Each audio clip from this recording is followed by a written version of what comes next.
আসসালামু আলাইকুম সুপ্রিয় দর্শক, স্বাগত আপনাদের প্রিয় চ্যানেল আরজুস কিচেন 93 এ। আজ আমি নিয়ে এসেছি খুবই সহজ, কম খরচে আর অসাধারণ মজার একটা হেলদি নাস্তা রেসিপি। মাত্র 1 কাপ চিড়ে আর একটি সেদ্ধ আলু দিয়ে তৈরি করব এমন একটি নাস্তা যা বাইরে থেকে ক্রিস্পি আর ভেতরে নরম ও টেস্টি। সকালের নাস্তা কিংবা বিকেলের স্ন্যাক্স বা বাচ্চাদের টিফিন সব কিছুর জন্য একদম পারফেক্ট। একটা লাইক দিয়ে পুরো ভিডিওটি স্টার্ট করার অনুরোধ রইল। চলুন ভিডিওটি শুরু করা যাক। প্রথমে একটা বাটি নিয়ে নিয়েছি আর এখানে 1 কাপ চিড়ে মেপে আমি দিলাম। এই চিড়েটা অনেক মোটা দানার আর চিড়েটা সুন্দরভাবে ধুয়ে নেওয়ার জন্য আমি এখানে পানি অ্যাড করে দিয়েছি আর সুন্দরভাবে চিড়েগুলো পরিষ্কার করে নেব। চিড়ে দিয়ে কত সহজে হেলদি টেস্টি একটা নাস্তা রেসিপি তৈরি করা যায়, ফুল ভিডিওটার সাথেই থাকবেন, তাহলে বুঝতে পারবেন এবং স্কিপ করলে কিন্তু মূল্যবান জিনিসগুলো মিস করে যাবেন। চিড়েগুলো নরম হওয়ার জন্য আমি একটু পানি অ্যাড করে দিলাম আর ঢাকনা দিয়ে ঢেকে সুন্দরভাবে আমি 5 মিনিটের জন্য রেখে দিলাম। 5 মিনিট পরে এসে ঢাকনাটা উঠিয়ে চিড়ে যখন ফুলে ফেপে সুন্দর নরম হয়ে গিয়েছে তখনই পানিগুলো ছেঁকে আমি সুন্দরভাবে ফিরে আসছি। পানি ছেঁকে শুকনো করে নিয়েছি। ঘরোয়া কিছু উপকরণ দিয়ে এই নাস্তাটা তৈরি করব। প্রথমে আমি আলু দিয়ে দিচ্ছি। একটা আলু আমি সেদ্ধ করে নিয়েছিলাম। সে আলুটা আমি হাত দিয়ে এখানে ম্যাশ করে নেব। আপনারা গ্রেটারের সাহায্যেও ম্যাশ করে নিতে পারেন। আমার কাজের সুবিধার্থে আমি হাত দিয়ে ম্যাশ করে নিলাম। খুবই সুস্বাদু লাগে এই নাস্তাটি খেতে, একবার হলেও ট্রাই করবেন বাসায়। এখানে দিয়ে দেব কাঁচামরিচ দুটো, আমি কুচি কুচি করে নিয়েছিলাম, সেই কাঁচামরিচটা দিয়ে দিলাম। আর এখানে লাগছে পেঁয়াজ কুচি, পেঁয়াজটা দিলে ভালো লাগে খেতে। আর এখানে দেব হলুদের গুঁড়ো, আর লাগছে স্বাদ মতো লবণ, আর এখানে অ্যাড করে দিচ্ছি স্বাদ মতো টেস্টি সল্ট। কিছুটা গোটা জিরে অ্যাড করে দেব, দাঁতের উপর পড়লে কিন্তু খেতে মজা লাগে, আর সেজন্য এখানে গোটা জিরে দিয়ে দিলাম। আর এখানে অ্যাড করব চিলি ফ্লেক্স। আপনারা চিলি ফ্লেক্স দিতে পারেন, এখানে নাও দিতে পারেন, অপশনাল। আমি একটু ঝাল পছন্দ করি আর সেজন্য আমি এখানে চিলি ফ্লেক্স দিয়ে দিলাম। আর এখানে দিয়ে দিলাম রাঁধুনি মিক্সড গুঁড়া মশলা। আর কিছুই এখানে ব্যবহার করব না। সমস্ত উপকরণগুলো এখন হাত দিয়ে সুন্দরভাবে মেখে মথে একটা ডো তৈরি করে নিতে হবে।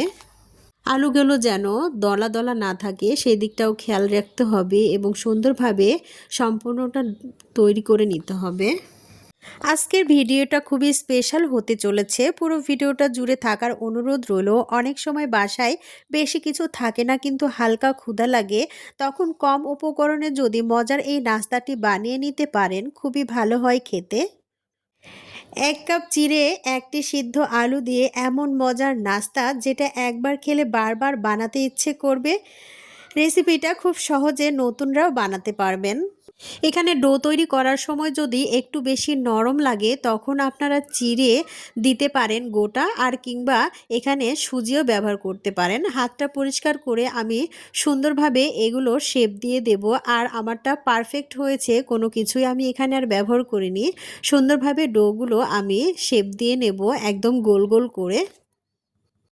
আপনারা গোল গোল করেও শেপ দিতে পারেন কিংবা লম্বাতেও করতে পারেন কিংবা কোনাচেও করতে পারেন। আমি গোল গোল শেপ দিয়ে দিলাম আর দিয়ে সুন্দরভাবে সম্পূর্ণটাই আমি তৈরি করে নিয়ে ফিরে আসছি।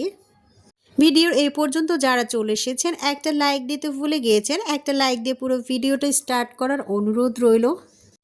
অলরেডি যারা আমার চ্যানেলে নতুন বন্ধুরা চলে এসেছেন অবশ্যই চ্যানেলটি সাবস্ক্রাইব করে রাখবেন এবং নিত্য নতুন ভিডিও পাওয়ার জন্য নোটিফিকেশন অল করে রাখবেন, তাহলে প্রতিদিনের ভিডিও আপনার কাছে নোটিফিকেশন চলে যাবে আর প্রয়োজন মতো আপনারা দেখে নিতে পারবেন।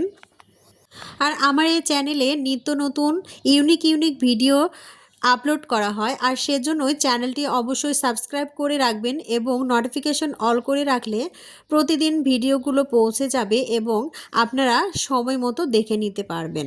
আমি একটা ফ্রাই প্যান চুলায় দিয়ে দিয়েছি আর সুন্দরভাবে তেলটা গরম করে নিয়েছি।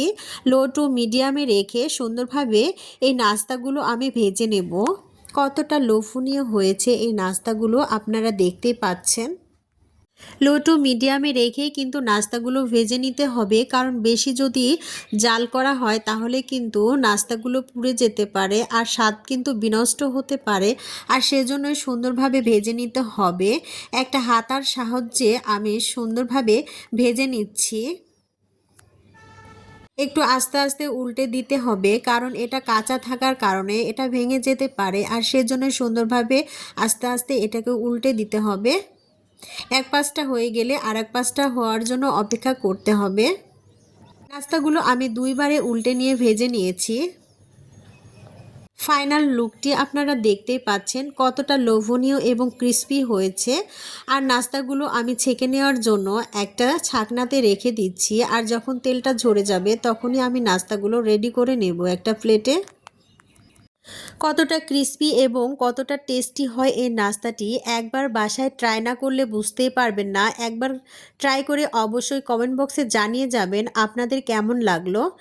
আমার নাস্তাগুলো সার্ভিং ডিশে আমি সার্ভ করে নিচ্ছি। বাকি নাস্তাগুলো আমি একইভাবে উঠিয়ে নিচ্ছি, তেল ছড়িয়ে আমি সুন্দরভাবে উঠিয়ে নিচ্ছি। বিশ্বাস করুন বন্ধুরা, এত কম উপকরণে এত মজার নাস্তা সত্যি অসাধারণ লাগে। বাইরে থেকে কিনে খাওয়ার চেয়ে বাসায় এভাবে বানালে অনেক হেলদি হয়। নাস্তাগুলো সম্পূর্ণটাই আমি তুলে নিয়েছি এবং সার্ভিং ডিশে সার্ভ করে আমি পরিবেশন করে দেখাচ্ছি আপনাদের কতটা লোভনীয় এবং ক্রিস্পি হয়েছে, দেখে বুঝতেই পারছেন। কেমন লাগলো আপনাদের কাছে আমার এই রেসিপিটি অবশ্যই কমেন্ট বক্সে জানাতে ভুলবেন না। সবাই ভালো থাকবেন, সুস্থ থাকবেন। সকলের সুস্বাস্থ্য কামনা করে এখানেই বিদায় নিচ্ছি। আবারও দেখা হবে নেক্সট কোনো ভিডিওতে। সে পর্যন্ত সবাই ভালো থাকবেন। আল্লাহ হাফেজ।